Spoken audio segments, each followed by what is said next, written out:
You really should not be fertilizing your lawn unless you fall under one of a handful of scenarios. Guys, this is Brian with the Turpicanic brand. I'm filming this today in Southern California. It's an 87-degree day today.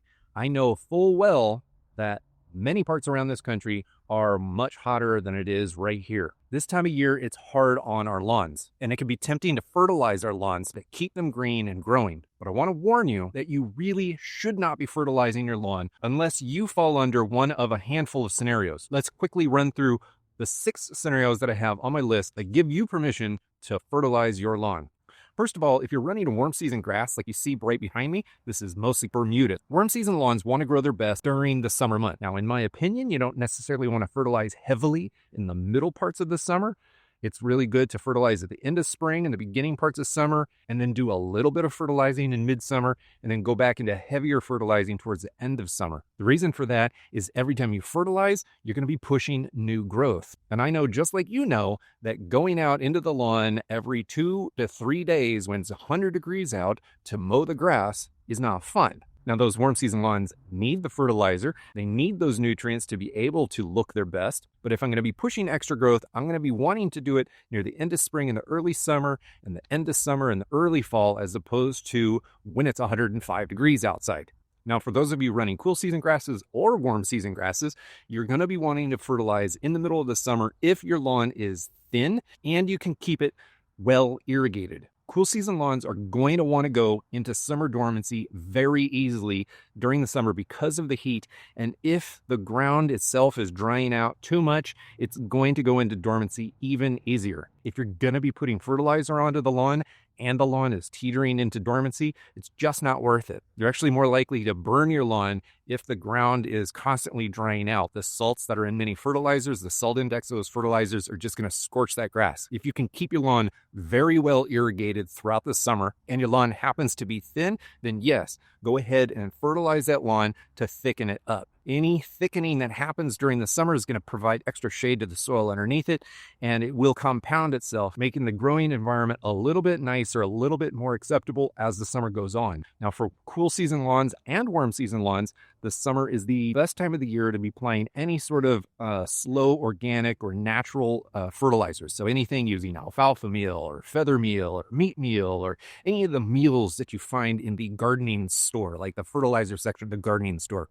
I tend to use a lot of Lawnbright, Lawnbox, and Yard Mastery hybrid organic products in my lawn. The reason for that is most of these natural ingredients are very low or not on the salt index at all, so they're not going to burn the lawn, and they need the heat and the bacterial life in the soil, which you get during the summer, to break them down and make those nutrients plant available. So if we put that stuff down in the summer, then all of those nutrients will be available once the grass really wants to get going later in the summer as we push into fall.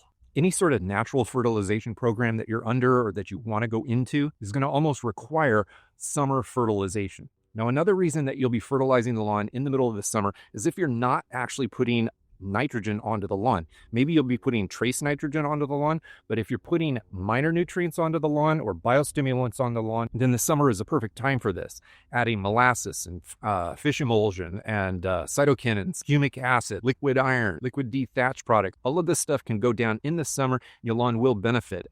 By the time fall rolls around, it's really going to benefit. If you do happen to live in an area where lawn fungal diseases are a common thing, preventative fungicides are also applied in the middle of this summer. If you've ever heard of the rule of 150, referring to the humidity plus the temperature, and if that gets over 150, you're at risk for disease in the lawn. If you're trying to adjust your pH, soil sulfur can go down in the summer to lower the pH. Lime can go down in the summer to raise the pH. Many of these things aren't exactly fertilization, but they do fall under the lawn application category, and most people think of them as fertilizing the lawn. Now, another major reason why you might want to fertilize the lawn with quick-acting, fast nitrogen is if you're planning on leveling your lawn. In the middle of the summer, if you have a warm season grass, I would fertilize the lawn heavily with quick-acting, fast-acting nitrogen-based fertilizer, and then I would go and level the lawn.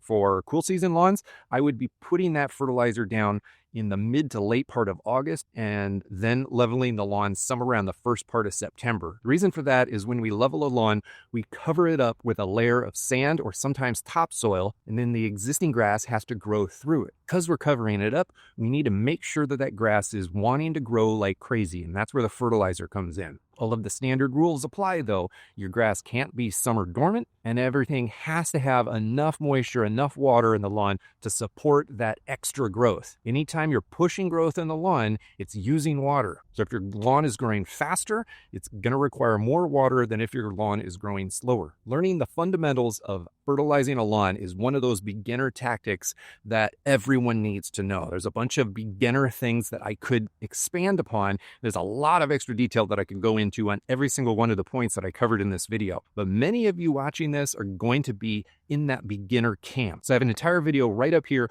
all about beginner-friendly lawn tips to lawn care. Please watch that because all of this stuff up here is palatable information for people interested in taking better care of their lawn throughout the course of this season.